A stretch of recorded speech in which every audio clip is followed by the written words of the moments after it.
Dalam Matius 19 ayat 14-15 dikatakan, Yesus berkata, biarkanlah anak-anak itu jangan menghalang-halangi mereka datang kepadaku. Lalu ia meletakkan tangannya atas mereka dan kemudian ia berangkat dari situ. Nah, yang mau saya soroti saat ini adalah apa yang dikatakan dalam ayat 15, lalu Yesus meletakkan tangannya atas mereka, atas anak-anak itu. Meletakkan tangan atau menjamah seorang pada masa itu berkaitan dengan pemberian berkat kepada orang yang dijamah atau yang ditumpangi tangan. Dalam Markus 10 ayat 16 dikatakan, lalu dia meletakkan tangannya atas mereka, ia memberkati mereka. Di sini kita melihat hebatnya Tuhan kita. Walaupun dia seringkali berurusan dengan orang dewasa, untuk hal-hal yang serius dan rumit, tapi di hatinya tetap ada tempat untuk anak-anak kecil. Yesus memang terbiasa menerima mereka yang seringkali tidak diterima oleh orang banyak. Ketika orang banyak menolak para pemungut cukai, Yesus menerima mereka.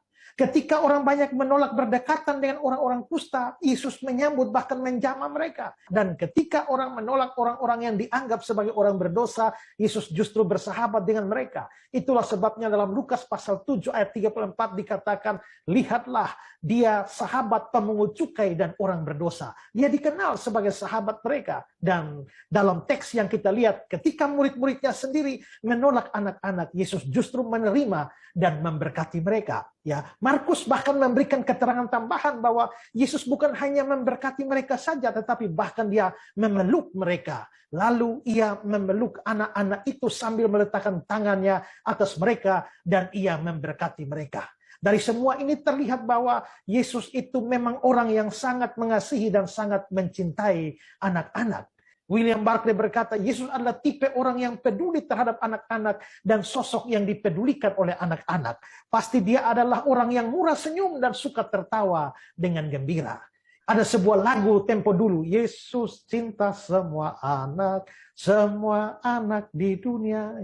Yesus cinta semua anak. Itulah sebabnya setiap orang tua yang membawa anaknya kepada Tuhan harus menyadari betapa Tuhan Yesus sangat mengasihi anak-anak saudara.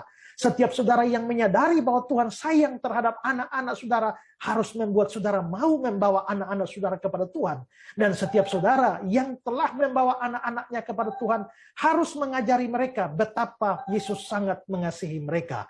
Dan juga setiap saudara yang percaya bahwa Tuhan sayang anak-anak saudara, saudara juga harus menyayangi anak-anak saudara sama seperti Tuhan menyayangi mereka. Tuhan kiranya memberkati kita semua.